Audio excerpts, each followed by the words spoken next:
అందరూ ఎలా ఉన్నారు? నేను చాలా బాగున్నాను. ఈరోజు నేను ఈ వీడియోలో ఫ్రూట్ కస్టర్డ్ చూపించబోతున్నాను. But without custard and without sugar. Sugar custard లేకుండా కస్టర్డ్ ఎలా చేస్తారు అనుకుంటున్నారా? మరి నేను ఎలా చేశానో చూసేయండి. Hello everyone, welcome back to my channel Heshamma vlogs. First ఇక్కడ నేను కొన్ని మకానా తీసుకుంటున్నాను. అలాగే ఒక 5 వరకు జీడిపప్పు పలుకులు, అలాగే ఒక 10 వరకు బాదం పప్పు పీల్ ఆఫ్ చేసి తీసుకోవాలి. ఇన్స్టెంట్గా పీల్ ఆఫ్ చేయాలి అంటే ఒక 10 మినిట్స్ వరకు వేడి నీటిలో నానబెట్టుకుంటే త్వరగా పీల్ ఆఫ్ అయిపోతాయి. సో ఆ తర్వాత స్వీట్నెస్ కోసం నేను ఇక్కడ డేట్స్ తీసుకుంటున్నాను. 5 వరకు గింజలు తీసేసినవి. సో నేను తీసుకున్న డేట్స్ కొంచెం స్వీట్గా ఉంటాయి కాబట్టి 5 తీసుకున్నాను. సో మీరు తీసుకునే డేట్స్ స్వీట్నెస్ బట్టి మీరు వేసుకోవాలి. అండ్ వీటన్నిటిని సోక్ చేసుకోవడం కోసం ఇక్కడ నేను కాచిన పాలు తీసుకుంటున్నాను. ఈ పాలు బాగా వేడిగా లేవు, అలా అని బాగా చల్లారలేదు. సో కొంచెం వేడిగా ఉన్నప్పుడు పోసుకోవాలి. అలా పోసుకోవడం వల్ల మనకి తొందరగా సోక్ అవుతాయి. నా దగ్గర సాఫ్రాన్ లేదు కాబట్టి నేను పాలల్లో కొంచెం పసుపు యాడ్ చేసుకున్నాను.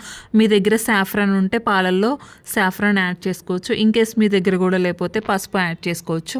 అలాగే మీరు తీసుకున్న పాలు సరిపోకపోతే ఇంకొంచెం పాలు యాడ్ చేసుకొని మకానా మునిగేంత వరకు పాలు పోసుకోవాలి. సో దట్ ఈవెన్గా నానుతాయి అన్నమాట.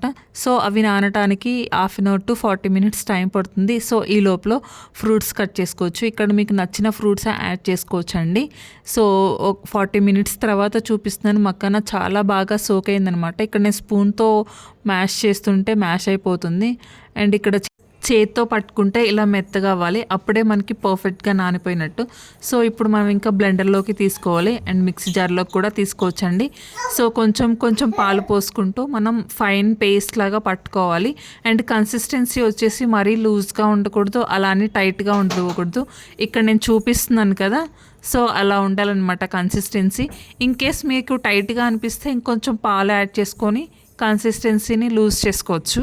ఇప్పుడు ఒక గిన్నె తీసుకొని 1 కప్పు వరకు గ్రేప్స్, అలాగే 1 కప్పు వరకు బనానా, 1 కప్పు వరకు యాపిల్, అలాగే 1 కప్పు వరకు వాటర్ మిలన్ తీసుకున్నాను. నా దగ్గర అవైలబుల్గా ఉన్న ఫ్రూట్స్ నేను తీసుకున్నాను. అలాగే మీ దగ్గర ఉన్న ఫ్రూట్స్, అలాగే మీకు నచ్చిన ఫ్రూట్స్ యాడ్ చేసుకోవచ్చు. ఆ తర్వాత మకానా పేస్ట్ ఇందులోకి యాడ్ చేసామంటే మన హెల్దీ ఫ్రూట్ కస్టర్డ్ అయితే రెడీ అయిపోతుంది. టేస్ట్ చాలా అంటే చాలా బాగుంటుంది.